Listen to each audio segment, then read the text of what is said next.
As been noted by my colleagues, there are very few Labour backbenchers taking part in this debate, particularly the point made by my honourable friend from Wellingborough.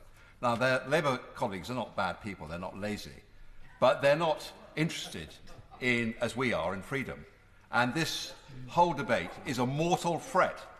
It's a mortal threat to the Conservative Party, and this is proven by history.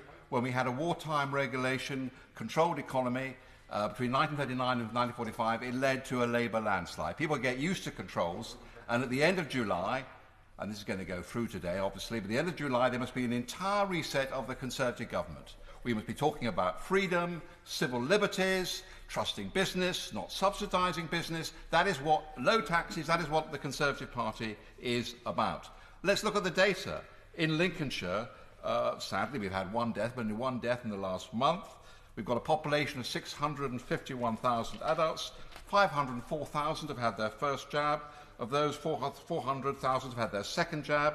95% of over 70s have had 2 jabs. 75% of over 50s in Lincolnshire have had 2 jabs. There's no reason for Lincolnshire to be under any restrictions at all, but I accept that we are one country. But I don't know why, if we have to have controls, we can't have regionalised controls. The government must act according to reasonable proportionality. Our job as backbenchers is to scrutinise the executive. But how can we scrutinise the executive when we don't know what the goal of the executive is? There's been too much shifting of goalposts, too many fatuous rules based not on science but on populism. Our society should be free and open, and there's a real danger the public would increasingly ignore this. The government will be a government of the emperor without clothes. Of course, the public, in large part, support these further controls, but what about business? Business is being driven into the ground, and you don't support business as by endless subsidies you let business get on with business. And this is never going to end.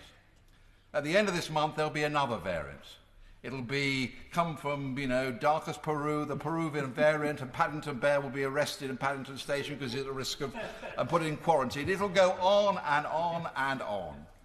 It's a bit of a cliche now, but the fact is we're never going to eradicate this disease. It's like no other disease. It's going to constantly vary.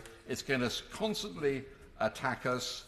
We just have to learn to live with it. And we have to base our policy not on the number of infections, which will rise and fall and probably keep rising with every new variant. Our policy is to save the NHS. Our policy is to protect the NHS, to stop the NHS falling over. There's only one policy that makes sense at the end of July, and that is if the NHS is in danger and if hospitals are in danger of becoming overfull. That should be our policy.